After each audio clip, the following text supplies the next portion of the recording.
everyone and welcome back to the channel. In this video we will be getting to know that what are the best YouTube channels जिनसे मैंने भी पढ़ा था और जो I guess बहुत सारे बच्चों के लिए बहुत ही ज़्यादा दिल से मानने वाले टीचर्स हैं जिनको वो फॉलो करते आए हैं। और अगर आप अपनी जर्नी प्रेपरेशन सिर्फ यूट्यूब से करना चाहते हैं जैसे दी ने किया था अपने सिर्फ लास्ट अटेम्प्ट में, वो भी I crack my exam in just 2.5 month. तो अगर आप भी अपनी पढ़ाई सिर्फ यूट्यूब से करना चाहते हैं बिकॉज ऑफ एनी रीज़न, जो भी रीज़न हो सकता है, तो आपको जो एक चीज़ करनी है, आपको जो टीचर्स फॉलो करने हैं वो मेरे अकॉर्डिंग है। And if you know any teacher other than this, just do let me know in the comment section. Of course this is not a sponsored video of any teacher, किसी भी teacher के लिए sponsored नहीं है।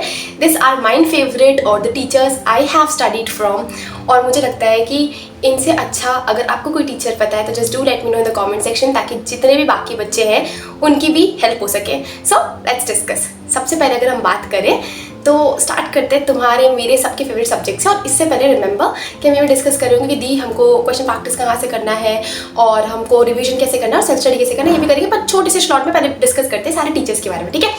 अगर हम बात करें बायोलॉजी की तो अगर सबसे अच्छे टीचर्स हम सब्जेक्ट वाइज डिस्कस करेंगे, जैसे कि बॉटनी अलग और जोलॉजी अलग। लेकिन कुछ टीचर्स जो कि मैं सब्जेक्टिव हटा के as a good biology teacher, as a good teacher, जब तक जिनकी कॉन्सेप्ट में समझ में आ ही जाएंगे अगर उनके वीडियोस है तो सबसे पहला आता है ऋतु रतेवाल मैम, जिनका लिंक मैं कम्युनिटी में दे दूंगी। दूसरा मैम आती है गरिमा गोयल मैम, उनसे मैंने एनसीईआरटी हाइलाइट्स पढ़े थे सारे ही चैप्टर्स के। And she is a guruma of every teacher, sorry every student, ठीक है। इसके अलावा अगर हम फिर जोलॉजी बॉटनी की बात करें तो अगेन जोलॉजी के लिए आप गरिमा मैम, सीप मैम को फॉलो कर सकते हो। सीप मैम के जोलॉजी के लेक्चर्स और मतलब उनके नोट्स बना दिए ना भाई, एनसीईआरटी एकदम मक्खन हो जाएगी, बिल्कुल मक्खन, मैं लिटरली बता रही हूँ।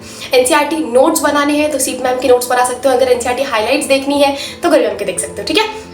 हम बात करें बॉटनी की तो बॉटनी में एनसीईआरटी हाइलाइट्स तो गरिमा मैम ने भी करवा के रखे हैं। और अगर एनसीईआरटी समझनी है तो ऋतु मैम के lectures are must must must, बहुत प्यारे लेक्चर्स है, ठीक है। तरुण सर के लेक्चर्स बहुत प्यारे, ठीक है। तो ये हमारे किन की बात हो गई, हमारे बायोलॉजी के लिए। अब आते हैं मेरे पास दूसरे important topic, that is chemistry. देखो केमिस्ट्री की बात करें तो पहले अरविंद सर के लेक्चर्स आते थे जो कि बहुत अच्छे होते थे। तो अगर तुमको पुराने लेक्चर्स दिख रहे हैं, मिल रहे हैं, उनके लेक्चर्स देख सकते हो। पर अगर हम सब्जेक्टिव वाइज बात करें इनऑर्गेनिक केमिस्ट्री के लिए विशाल सर बहुत बढ़िया पढ़ाते हैं, मतलब उनके नोट्स याद कर लो, एक भी क्वेश्चन बाहर नहीं आएगा, ठीक है। फिर हमारे पास आते हैं दूसरे, दैट इज ऑर्गेनिक के लिए पंकज सर के लेक्चर्स बहुत प्यारे हैं। हाँ थोड़े बड़े हैं लेकिन बहुत ही क्यूट से लेक्चर्स हैं, मतलब बहुत ही अच्छे लेक्चर्स हैं, ठीक है। तो पंकज सर के नोट्स बना लो, बहुत अच्छे लेक्चर्स हैं। और विशाल सर के भी लेक्चर्स जो नोट्स है ऑर्गेनिक के वो भी अच्छे हैं। अब बात करते हैं फिजिकल केमिस्ट्री के लिए। तो फिजिकल केमिस्ट्री के लिए दो अच्छे टीचर, एक तो अरविंद सर के अगर पुराने लेक्चर्स मिल रहे हैं अच्छी बात है, ठीक है। इसके अलावा अलग सर के खुद के लेक्चर्स जो पुराने थे, बहुत पुराने, बहुत जब सर ने स्टार्ट किया था तब के जो लेक्चर्स है वो भी बहुत प्यारे लेक्चर्स है, मतलब तुमको फिजिकल समझ में आ जाएगा, ठीक है। अब हम बात करते हैं अपनी तीसरी सब्जेक्ट की, दैट इज फिजिक्स। फिजिक्स के लिए देखो बहुत सारे टीचर हैं। सबसे पहले तो अलग सर है, उनके पुराने लेक्चर्स अगर तुम सारे देख सकते हो डेफिनेटली गो फॉर इट। दूसरा इसके अलावा एमआर सर हैं, बहुत अच्छा पढ़ाते हैं वो भी, और उनके लेक्चर्स काफ़ी डिटेल्ड होते हैं। इसके अलावा जो मेरे लिए जो जिनसे मैंने पढ़ा था वह महेंद्र सर फ्रॉम अनअकैडमी, पहले वो अनअकैडमी नीट पर थे। इसके अलावा प्रशांत सर नीट फिजिक्स कोटा, उनका एक अलग से ही चैनल है। और इसके अलावा जो तीसरा मैंने पढ़ा था वो थे गौरव गुप्ता सर। तो गौरव गुप्ता सर अभी ये तो नहीं पता कहाँ है, पहले भी वो भी अनअकैडमी पर थे, ठीक है। तो ये थे सारे टीचर्स जो जिनसे हमने पढ़ा, मतलब मैंने पढ़ा। और बाकी तुम अगर इन टीचर्स के अलावा भी किसी और टीचर को जानते हो सब्जेक्टिव वाइज, तुमको लगता है कि दी बहुत अच्छा पढ़ाते हैं, just do let me know in the comment section, ताकि बहुत सारे बच्चों को मदद हो सके। अब हमने बात कर लिया थी ये लेक्चर्स के थे, ठीक है, ये लेक्चर था। तो हमारे पास दो इंपॉर्टेंट चीज इसके अलावा रह गया, दैट इज एक रिविजन और एक क्वेश्चन प्रैक्टिस, ठीक है। अब आते हैं दूसरा टॉपिक पे, that is question practice. Question practice के लिए देखो यूट्यूब पे तो आपको क्वेश्चन प्रैक्टिस का ऐसा कोई वो नहीं मिल पाएगा, मतलब गूगल पे भी आपको फॉर्म नहीं मिल पाएगा। तो one stop solution for all the question practices, इधर इट इज PYQ, इधर इट इज DPP के जितने भी क्वेश्चन हो सकते हैं, एम्स के क्वेश्चन हो सकते हैं, एग्जाम्पलर हो सकता है, मैथ्स द कॉलम हो सकता है, जो भी वैरायटी के क्वेश्चंस जो तुम्हारे एग्जाम में बन सकते हैं। तो that I have that one stop solution for you. आप इसको इनरोल कर सकते हो। This is of bare minimum price, मतलब इतना प्राइस तो कोई स्टूडेंट अपनी मतलब पर मंथ में भी खर्च कर सकता है, राइट। तो आप जाओगे नीट प्रेप के एसेंशियल ऐप पर, वहाँ पर जाके आप ये ऐप डाउनलोड करोगे।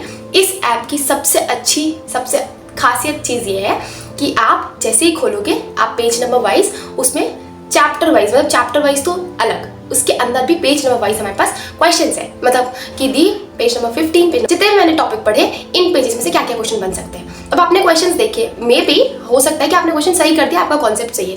अगर आपका कॉन्सेप्ट गलत होता है तो उसके लिए भी आपके सॉल्यूशन के लिए वहाँ पे हैं टीचर्स अवेलेबल जो कि आपको वीडियो सॉल्यूशन प्रोवाइड कर रहे हैं। और ये जो वीडियो सॉल्यूशन है लिटरली ये आपको बताएगा कि भाई मैंने क्वेश्चन गलत क्यों किया, बल्कि इसमें तो कॉन्सेप्ट लग सकता था। तो teachers, faculties, guides are there for you जो कि आपको हेल्प करेंगे हर एक एक क्वेश्चन की ब्रीफ अंडरस्टैंडिंग। क्योंकि मुझे पता है कि किसी भी कोचिंग इंस्टीट्यूट में होते हैं बच्चे का सबसे बड़ी दिक्कत होता है डाउट। अगर किसी क्वेश्चन में अटका तो उसको सॉल्व कौन करेगा, तो यहाँ पे तो ऑलरेडी टीचर्स है, ऑलरेडी गाइड्स है जो कि आपके क्वेश्चन को सॉल्व करेंगे। नाउ नेक्स्ट इंपॉर्टेंट जो मुझे इसमें बताना था वो ये कि ये सिर्फ even I am telling you कि जैसे मान लो कि बायोलॉजी, तो ये सिर्फ बायोलॉजी के लिए नहीं है, this is also for chemistry, this is also for physics. भाई फिजिक्स के चैप्टर वाइज क्वेश्चन ढूंढ पाना, पेज वाइज क्वेश्चन ढूंढ पाना is one of the most difficult task. Literally बता रही हूँ क्योंकि अगर तुम 2024 का पेपर उठा के देखो क्वेश्चन तो एनसीईआरटी से ही बना है। तो तुम हर रोज डिसाइड कर लो, प्रॉमिस कर लो खुद से कि दी एनसीईआरटी के ना रोज, मतलब हाथ जोड़ के कसम खा लो कि रोज ना 5 पेजेस 1 2 3 4 5 है ना, हर एक एक सब्जेक्ट का पढ़ूंगा ही पढ़ूंगा। अगर आप इसको बाय करना चाहो तो सबसे पहले आप गूगल प्लेटफॉर्म पे जाओगे, गूगल प्ले स्टोर पे जाओगे, वहां से डाउनलोड करोगे एंड डाउनलोड करने के बाद पर्टिकुलरली आपको 2 ऑप्शंस मिलेंगे बाय करने के। ठीक है, इन दोनों ऑप्शंस में से आपको जो भी सिचुएबल लग रहा है आप वो कर सकते हो। मतलब कुछ बच्चे ऐसे होते हैं I want the questions online but I want to fill it in OMR sheet, मतलब मुझे I want that OMR paper for doing the question। सबसे पहले आपके पास एक ये ऑप्शन है। और दूसरा इंपॉर्टेंट चीज़ है कि इसमें एक AR अवेलेबल है जो कि नॉट ओनली लाइक 1 सेट और 2 सेट और 3 sets of question but a multiple variety of question that can be asked in your examination is given in this particular app. ठीक है, तो ये आपके क्वेश्चन प्रैक्टिस के लिए हो गया उन बच्चों के लिए जिनको पता नहीं है कि दी मैं MTG लगाऊं कि फिंगर टिप्स लगाऊं कि एररलेस लगाऊं। It is must pre mandatory thing जो कि आपको करना चाहिए अगर आपको 2025 में एक अच्छा बहुत प्यारा सा गवर्नमेंट कॉलेज चाहिए। ठीक है, तो ये हो गया हमारे पास दूसरा इंपॉर्टेंट चीज़ कि आप हर रोज दी को प्रॉमिस करेंगे कि आप हर रोज 5 पेजेस रीड करेंगे। और अगर आपने स्किप किया तो it is totally your mistake, ये आपकी गलती है। क्योंकि अगर आपको सिलेक्शन चाहिए तो जितना थ्योरी मैटर नहीं करता उतना मैटर करता है हमारा रिविजन और उतना मैटर करता है हमारा क्वेश्चन प्रैक्टिस। तो I hope, I guess, I wish कि आप इस पर्टिकुलर पॉइंट को तो बिल्कुल नहीं छोड़ेंगे। अब आता है मेरे पास तीसरा इंपॉर्टेंट चीज़ पे, that is revision. The revision कब करूँ, रिवीजन कैसे करूँ, और जो सेल्फ स्टडी कर रहे हो तो उनके लिए तो सबसे बड़ी चीज़ होती है क्योंकि लेक्चर अटेंड कर रहे हैं लेकिन रिवीजन जैसा तो उनकी लाइफ में कुछ है ही नहीं, राइट। तो उनको क्या करना स्पेसिफिकली उनके लिए एक चीज़ है कि आपको सबसे पहले तो आज आपने पूरे दिन में जो भी पढ़ा वो आप रिवाइज करेंगे रात में सोने से पहले। It should be your promise to yourself कि भाई मैं प्रॉमिस करता हूँ कि मैं जितना भी पूरे दिन में पढ़ूंगा I am going to revise it before going to bed. ठीक है, दूसरा इंपॉर्टेंट चीज़, आप वीक में एक दिन खुद के लिए ऐसा रखेंगे जिसमें आप प्रॉपर रिवीजन को टाइम देंगे क्योंकि रिवीजन के बिना नहीं हो रहा तुम्हारा सिलेक्शन। 2 इंपॉर्टेंट चीज़, रिवीजन और question practice is the most important pre requisite thing जो कि जिसके बिना आपका सिलेक्शन नहीं हो रहा। तो हम क्या करेंगे दी, हम करेंगे question practice on a daily basis, revision on a daily basis. Daily मतलब डेली। अगर मैंने 1 घंटे आज पूरे दिन में पढ़ाई की ना, मैं 1 घंटे मेक श्योर करूंगा कि इसको पढ़ के ही सोऊंगा। एंड देन वीकली हम क्या करेंगे, वीकली हम प्रॉपर बैठ के कि मैंने मंडे से लेके सैटरडे तक क्या पढ़ाई की है, should have here, right. Ultimately क्या एम है कि तुमको यहाँ रहे, तुमने लेक्चर अटेंड कर लिया कॉपी में है तो वो तो ठीक है ना, वो तो बहुतों के पास है, वो तो 24 लाख बच्चों के पास है। तुम्हारे पास ऐसा क्या है उन्हीं के, तो जो मेरी कॉपी में दी वो मेरी यहाँ पे। आई अंडरस्टैंड कि शुरू में तुमको 100% नहीं रिकॉल होगा, करना भी नहीं है, अपने ब्रेन को फोर्स थोड़े देना है, बस इतना प्रॉमिस करना है, इतना कोशिश करना है कि मैं बेस्ट दे सकूँ, राइट। अब आता है तीसरा रिवीजन आप कब करेंगे, जब it will be the end of month. मतलब अगर मान लो मैंने जून 1 से प्रिपरेशन स्टार्ट की, जून 29 तक मैं पढ़ूंगा, 28 तक पढ़ूंगा क्योंकि मंथली रिवाइज करना एक दिन में पॉसिबल नहीं हो पाएगा, तो हम 27 तक ही पढ़ेंगे। भले मान लो कि हम यूट्यूब से ही पढ़ रहे हैं ना, तो हम 2 दिन लेक्चर एक्सटेंड कर देंगे, कोई दिक्कत नहीं है। लेकिन हम 28, 29, 30 को बैठ के पहले हम रिवाइज करेंगे कि हमने पूरे महीने में क्या पढ़ा। तो हमारे पास एक ट्रैक रिकॉर्डर होना चाहिए, प्रॉपर एक पेज जिसमें होना चाहिए लिखा कि दी मैंने daily revision, yes, weekly revision okay, monthly revision okay, हर एक टॉपिक क्या क्या आपके 3 शेड्यूल होने, 3 प्रॉपर टॉपिक होने चाहिए, daily revision, weekly revision and monthly revision. This are the most important thing. और अल्टीमेटली एक चीज़ जो सबसे ज़्यादा इंपॉर्टेंट है, मेरी हर वीडियो में तुमको सुनने को मिलेगा, दैट इज माइंडसेट। भाई इसके बिना तो नहीं हो रहा, इट्स लिटरली हाँ, मतलब तुम लेबरों की तरह काम कर रहे हो, तुम 12-12, 13-13 घंटे पढ़ रहे हो, पहली बात तो पढ़ने का हिम्मत चाहिए, ठीक है।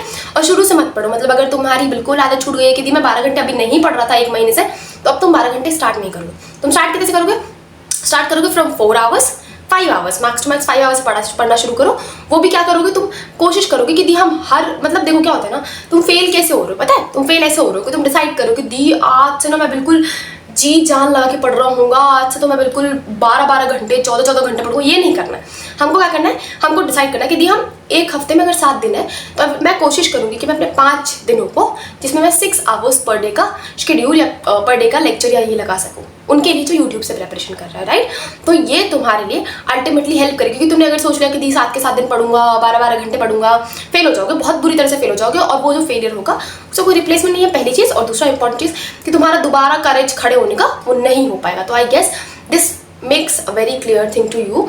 एंड इसके अलावा अगर तुम्हारा कोई डाउट बचते तुमको अगर कोई यूट्यूब चैनल ऐसा लगता है या टीचर ऐसा लगता है जो तुमको लगता है कि दी ये बहुत अच्छा पढ़ाते हैं, just let me know in the comment section, ताकि बाकी बच्चों की बहुत ज़्यादा हेल्प हो सके। And till then bye bye, take care, will meet in the next video.